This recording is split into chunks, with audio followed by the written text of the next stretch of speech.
महाराष्ट्र की बिजली कंपनी महावितरण, इस कंपनी ने अभी महाराष्ट्र इलेक्ट्रिसिटी रेगुलेटरी कमीशन के सामने एक पिटीशन दायर की है।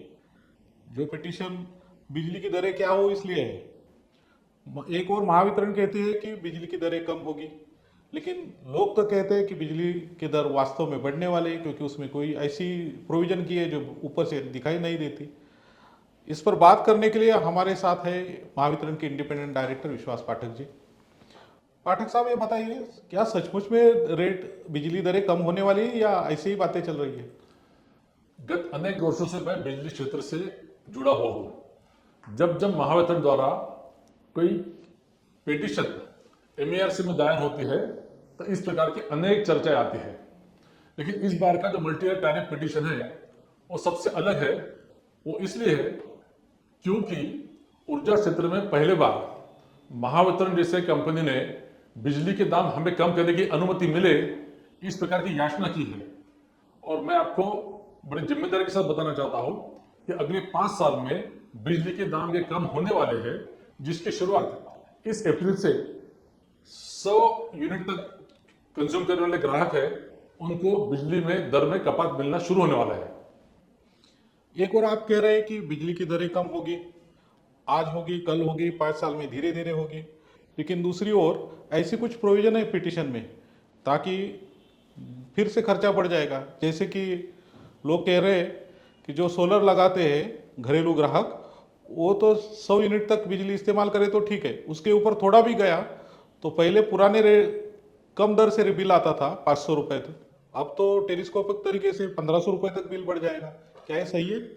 देखिए, मैं उसके ऊपर जवाब देने के पहले आपको कहना चाहता हूँ, ये बिजली के दाम कब हो गए, ये कैसा पॉसिबल है, वो समझना जरूरी है। महाराष्ट्र देश का एकमेव ऐसा राज्य है जिसमें 30% कंजम्पशन एग्रीकल्चर होता है, और एग्रीकल्चर को हम जो बिजली देते हैं उसकी प्रति यूनिट कॉस्ट 9 रुपये होती है। वे 9 रुपये की बिजली हम 3 रुपये प्रति यूनिट से रिप्लेस कर रहे हैं। ये 6 रुपये का जो डिफरेंस है उसके कारण ये पूरा अंकगणित बदलने वाला है, जिसके कारण सब्सिडी, क्रॉस सब्सिडी, ये सब चीजें कम होने वाली है। इसलिए हम दावे के साथ कर रहे हैं कि अगले 5 साल में बिजली के दाम हम कम कर पाएंगे और एमईआरसी हमें उसकी अनुमति दे। ये हमारी याचिका है। रहा सवाल सोलर का, देखिए, महावितरण की और इस सरकार की मूल प्राथमिकता यह है कि जो कंज्यूमर्स है, विशेषतः हमारे घरगुती ग्राहक है, उनके दाम कैसे कम हो। जैसे 100 यूनिट तक के जो कंज्यूमर्स है उनके करीब करीब 23% से 1 अप्रैल से आने वाली बिजली के दाम कम होने वाले हैं।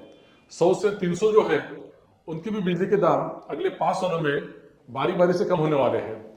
ऐसे समय में इनको जो लाभ मिलना चाहिए उसके अंदर कोई और लाभ लेने की कोशिश ना करे, इसलिए सोलर के बारे में हमने प्रोविजन किया है।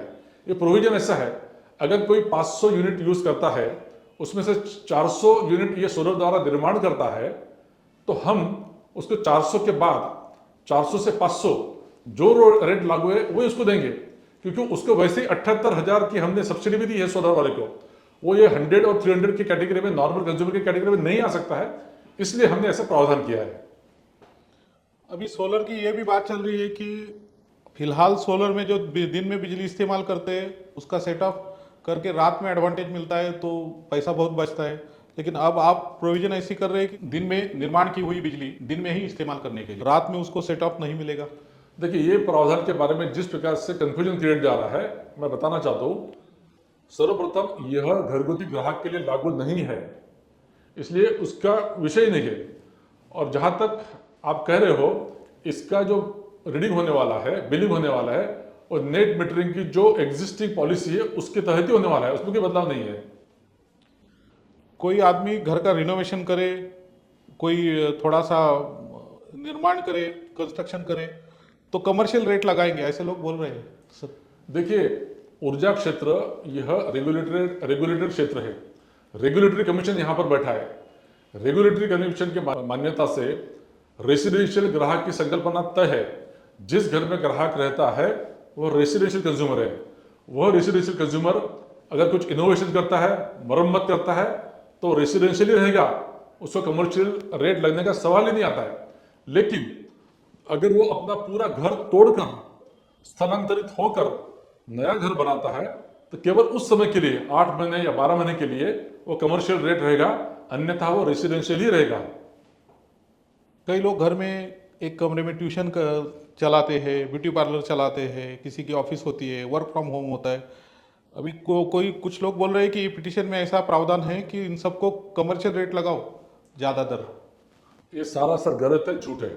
अगर आप रेसिडेंशियल कंज्यूमर हो और अपने मर्यादित यूनिट के माध्यम से घर के अंदर अगर आप ट्यूशन से ले रहे हो, वर्क फ्रॉम होम कर रहे हो, इस्त्री चला रहे हो, छोटी चक्की चला रहे हो, कोई दिक्कत नहीं। लेकिन आप रेसिडेंशियल कंज्यूमर करके अगर कोई किस फ्लैट में आप पूरी तरह से 100%, 100% अगर आप कमर्शियल एक्टिविटी चलाते हो, जैसे ब्यूटी पार्लर, लॉयर का ऑफिस, सीए का ऑफिस, तो उसमें तो कमर्शियल रेट लगेगा ही। उसमें गलत क्या है? एक और आप बात कर रहे हैं छोटे उद्यमियों को प्रोत्साहन देने का, और अभी तो एसटी ग्राहक के साथ एसटी ग्राहकों को जो केवीए बिलिंग होता था, अब एलटी को भी लगाएंगे आप, तो छोटे उद्यमी कैसे काम करेंगे? देखिए, एलटी एसटी का एक नया कंफ्यूजन क्रिएट किया जा रहा है। सर्वप्रथम आप जिस बात कर रहे हैं वो केवल जो घरगुती ग्राहक है उसके लिए वो लागू नहीं है, जो औद्योगिक ग्राहक है उसके लिए लागू है। और उसके कारण जो भी है एमएआरसी ने डायरेक्शन दिए वो हिसाब से हम कर रहे हैं। और मैं आपको दावे से कहना चाहता हूँ, इसमें से उन्हें जो पावर फैक्टर पेनल्टी लगती थी वो पेनल्टी भी वैनिश होने वाली है।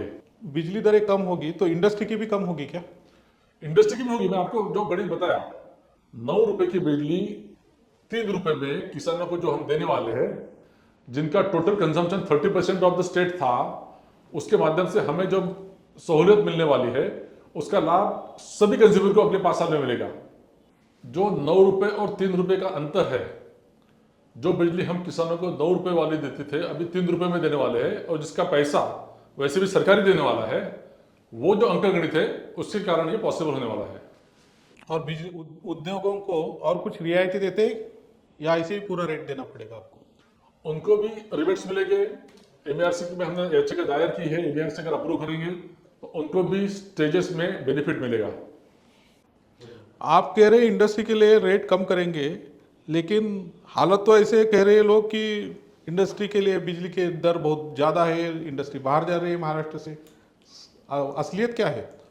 मुझे बताइए, महाराष्ट्र आज नंबर 1 एफडीआई डेस्टिनेशन क्यों है? निवेशक ज्यादा से ज्यादा महाराष्ट्र में क्यों आ रहे हैं? इसलिए सारा ये झूठ फैलाया जाता है यहाँ पर बिजली के दाम ज्यादा है। मैं आपको दावे के साथ कहता हूँ, महाराष्ट्र एक ऐसा प्रगत राज्य है जो अच्छे परफॉर्मिंग इंडस्ट्रीज होती है उसको इंसेंटिवाइज करता है। जैसे विदर्भ मराठवाड़ा में हम सब्सिडी देते हैं, उसी प्रकार से लोड फैक्टर के हिसाब से अनेक प्रकार के इंसेंटिव्स हैं। अगर कोई कंपनी, कोई इंडस्ट्रियल ग्राहक वो सब इंसेंटिव्स को अवेल करता है and if he is rewarded for that, उसका दम हमारे बाजू में जो गुजरात है जिसके दाम कम है ऐसा मानते हैं, उससे भी कम हमारे रेट से। इसलिए वो जो कहा जा रहा है वो सरासर गलत है। पाठक साहब धन्यवाद, बहुत सारी गलतफहमी आपने दूर की। काश मैं चाहता हूँ कि आपने जो पिटीशन दायर की है उसी हिसाब से कमीशन उसको मान्यता दे और हमारी बिजली दरें कम हो, महाराष्ट्र की भलाई हो। धन्यवाद। धन्यवाद।